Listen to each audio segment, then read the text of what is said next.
Assalamualaikum warahmatullahi wabarakatuh. Perkenalkan, nama saya Yurika Andinita dengan NIM 2511203046. Saya dari Prodi Pendidikan Bahasa Arab.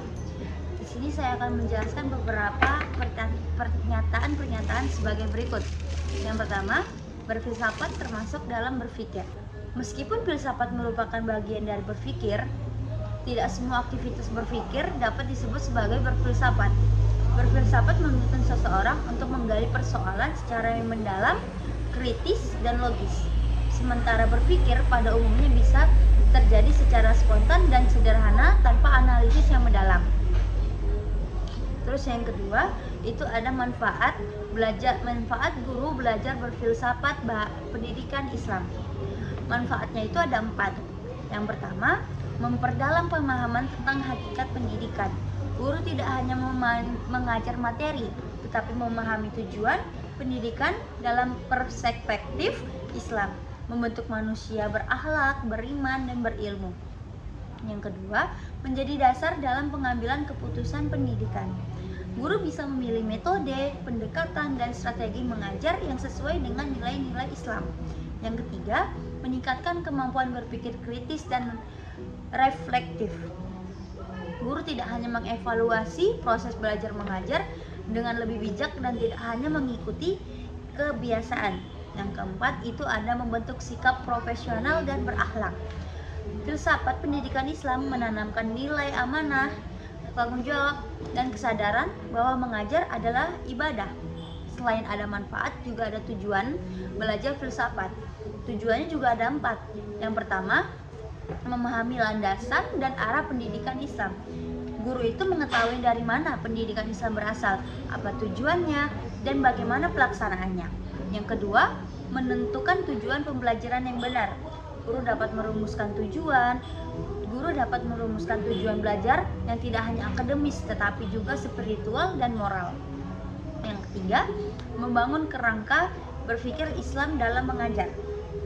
Guru diarahkan untuk menyatukan Islam dan nilai-nilai Islam dalam proses pembelajaran. Yang keempat, ada pengembangan peserta didik secara holistik.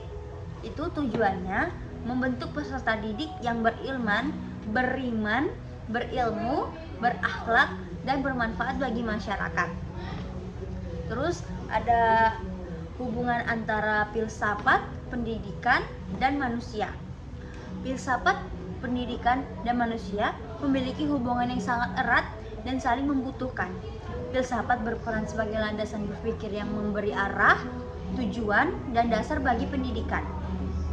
Dari filsafat lahir prinsip-prinsip tentang hakikat manusia, tujuan hidup, kebenaran, dan kebaikan. Pendidikan menjadi proses nyata untuk mewujudkan gagasan-gagasan filsafat tersebut melalui pembinaan, pengajaran, serta pengembangan potensi manusia, sementara manusia merupakan subjek sekaligus objek pendidikan. Manusia memiliki potensi, akal, dan nilai-nilai yang perlu dikembangkan. Karena itu, filsafat itu menyusun konsep dasarnya.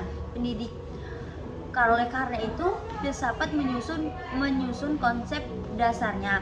Pendidikan itu mengimplementasikannya, sedangkan manusia menjadi pusat dari seluruh proses tersebut. Ketiganya itu membentuk satu kesatuan. Filsafat itu contohnya memberi arah, pendidikan itu menjadi usaha sistematis, dan manusia itu menjadi tujuan utama yang ingin dibentuk agar mencapai kesempurnaan yang kualitas hidup agar menjadi lebih baik. Terus kita ada 4 aliran yang akan saya jelaskan. Yang pertama itu aliran progresivisme. Aliran progresivisme ini berfokus pada pengalaman dan kebutuhan siswa. Pendidikan harus aktif, fleksibel, dan menyesuaikan perkembangan zaman. Guru itu sebagai fasilitator, bukan pusat pengetahuan. Terus ada yang kedua, aliran esensialisme.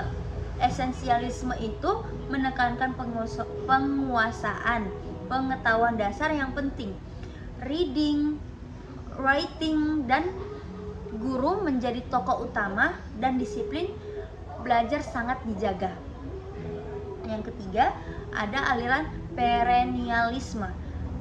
aliran ini mengedepankan nilai moral dan kebenaran yang bersifat tentang universal. Kurikulumnya itu berisi karya-karya abadi dan pendidikannya itu berfungsi membentuk karakter.